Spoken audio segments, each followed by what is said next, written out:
saya adalah Mesias. Tapi bukan seperti Mesias yang kamu pikirkan. Hari ini ku bersyukur merasakan kasih setiamu. Shalom saudara, selamat pagi. Kita ketemu kembali pagi dalam Morning Devotion. Selamat pagi saudara-saudara, apa kabar? Kita akan baca firman Tuhan dari Injil Markus pasal yang ke-8 ayat 22-30. Demikian firman Tuhan. Kemudian tibalah Yesus dan murid-muridnya di Betsaida. Di situ orang membawa kepada Yesus seorang buta dan mereka memohon kepadanya supaya ia menjamah dia. Yesus memegang tangan orang buta itu dan membawa dia keluar kampung. Lalu ia meludahi mata orang itu dan meletakkan tangannya atasnya dan bertanya, "Sudahkah kau lihat sesuatu?" Orang itu memandang ke depan lalu berkata, "Aku melihat orang, sebab melihat mereka berjalan-jalan, tetapi tampaknya seperti pohon-pohon." Yesus meletakkan lagi tangannya pada mata orang itu. Maka orang itu sungguh-sungguh melihat dan telah sembuh, sehingga ia dapat melihat segala sesuatu dengan jelas. Sesudah itu Yesus menyuruh dia pulang ke rumahnya dan berkata, "Jangan masuk ke kampung." Kemudian Yesus beserta murid-muridnya berangkat ke kampung-kampung di sekitar Kaisarea Filipi. Di tengah jalan ia bertanya kepada murid-muridnya, katanya, "Kata orang, siapakah aku ini?" Jawab mereka, ada yang mengatakan Yohanes Pembaptis, ada juga yang mengatakan Elia, ada pula yang mengatakan seorang dari para nabi. Ia bertanya kepada mereka, "Tetapi apa katamu? Siapakah aku ini?" Maka jawab Petrus, "Engkau adalah Mesias." Lalu Yesus melarang mereka dengan keras supaya jangan memberitahukan kepada siapapun tentang dia. Saudaraku, pembacaan kita pada hari ini didahului oleh sebuah kisah yang paling aneh di seluruh perjanjian baru.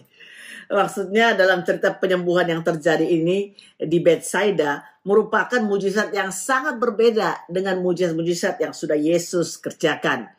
Nah, saudara, di pasal 8 ini ceritanya dimulai cukup oke, saudara. Tapi setelah Yesus bawa orang buta itu keluar kampung dan kemudian meludahi matanya, menumpangkan tangan atasnya, lalu bertanya, "Sudahkah kau lihat sesuatu?" Saudara pasti notice bahwa kelihatan sekali bahwa tidak biasanya Yesus melakukan seperti itu. Karena biasanya Yesus memberikan penyembuhan begitu berwibawa, penuh kuasa, dan berkata sepatah kata saja, lalu terjadi kesembuhan. Apakah sekarang Yesus sudah mulai menurun kuasanya? Sampai harus mencoba beberapa kali. Pemikiran itu bisa saja mungkin datang di dalam pemikiran kita. Saya mau katakan kepada saudara, kenapa Markus menceritakan cerita ini? Ya, kalau saudara baca dengan teliti sudah jelas. Cerita kesembuhan di Betsaida ini dengan cara seperti ini hanya Markus yang menuliskannya. Saudara tidak mendapati itu di Injil yang lain. Secara khusus Markus meruntut cerita ini begitu rupa. Saudara kan masih ingat bahwa sebelumnya murid-muridnya gagal paham tentang siapa dia. Masih ingat? Yesus mau bilang buat mereka, "Kamu nggak ngerti ya? Kamu mesti dijelaskan beberapa kali sampai kamu mengerti." Jadi kali ini seperti Yesus mau katakan kepada mereka, gini, "Kamu harusnya mengerti bahwa saya lakukan ini supaya kamu memahami sesuatu." Jadi rupanya Markus menunjukkan kisah ini seperti ada sebuah proses perpindahan dari orang yang cuma mengerti sedikit, belum paham seluruhnya. Sama seperti kesembuhan dari orang ini, karena saudara, dia harusnya melihat tapi tidak begitu jelas. Yesus harus mengulang lagi untuk menjamah matanya, atau menjamah orang itu, baru dia kemudian dapat melihat dengan jelas. Berkali-kali saudara, Yesus berusaha menunjukkan kepada kita bahwa dia sebenarnya Mesias yang ditunggu. Dia adalah Tuhan. Sama seperti Tuhan yang memberi makan bangsa Israel di padang gurun. Dia juga Tuhan. Dia Raja, dia penguasa. Dia datang untuk menyelamatkan umatnya. Ya, saudara, ternyata Markus memasukkan cerita ini untuk mempersiapkan sekaligus juga bertanya suatu pertanyaan yang penting. Pertanyaannya apa, saudara? Sudahkah kita semua melihat Tuhan Yesus dengan jelas? Karena rupanya, saudara, murid-murid Tuhan Yesus itu belum mengenal Yesus dengan jelas. Artinya murid-muridnya gagal untuk mengenali siapa Tuhan Yesus. Jadi dari pasal 1 sampai dengan pasal yang ke-7, Tuhan Yesus telah menyatakan dan mengajarkan dan menunjukkan bahwa dia adalah Mesias atau Kristus.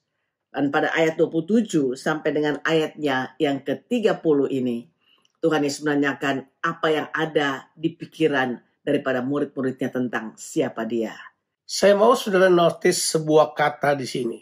Sebab dari pasal 1 sampai pasal yang kita baca ini, pasalnya yang ke-8, kata ini tidak pernah muncul.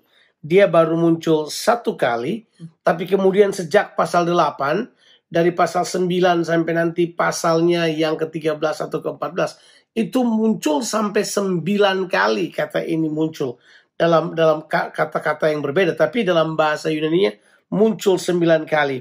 Kata itu dalam bahasa Indonesianya di tengah jalan. Atau kalau bahasa yang kita pakai di sini adalah sambil jalan dia bertanya. Dan setiap kali muncul kata itu menunjuk kepada Yesus memusatkan perhatiannya untuk pergi ke Yerusalem dan kemudian menjadi korban tebusan bagi seluruh dunia. Ada hal di sini yang Markus mau katakan kepada kita. Waktu Yesus di tengah jalan itu, kata itu, lingkari kata itu, di tengah jalan, ia bertanya kepada murid-muridnya. Tentu Markus berbeda dengan Matius. Kalau Matius konsepnya seperti Yesus lagi retreat sama murid-muridnya. Tapi kan Markus bukan Matius. Markus berusaha berkata begini, tidak, di sini sekarang di tengah jalan, dalam arahnya menuju ke sana, dia mau beritahu begini. Kamu mesti paham, saya adalah Mesias. Tapi bukan seperti Mesias yang kamu pikirkan. Sebab kamu pikirkan Mesias itu akan datang melepaskan bangsa Israel dari perbudakan atau dari penjajahan bangsa Romawi. Jadi menurut kamu Mesias itu Mesias yang jago perang. Yesus mengatakan begini, enggak, bukan seperti itu. Aku datang untuk menebus kamu lebih daripada sekedar membebaskan kamu daripada orang Romawi, tapi there is a darker sin, ada kegelapan yang lebih dark lagi, yang lebih gelap lagi, yang dia mau tebus kita, yaitu dari dosa dan kematian. Waktu Yesus katakan hal tersebut, kita kemudian paham betul bahwa dia menanyakan ini dengan serius. Do you know me? Apakah engkau mengenal aku? Ternyata murid-muridnya sampai pasal 8 ini gak ada yang kenal dia seperti yang Yesus harapkan. Mereka mengenal dia. Tiba-tiba Petrus ngomong, engkau Mesias. Itu jelas, itu luar biasa. Tiba-tiba Petrus berkata, engkau adalah Mesias. Baru kemudian saya paham mengapa dari awal Yesus selalu melarang orang untuk pergi memberitakan tentang kemesiasannya atau tentang siapa dia yang sebenarnya.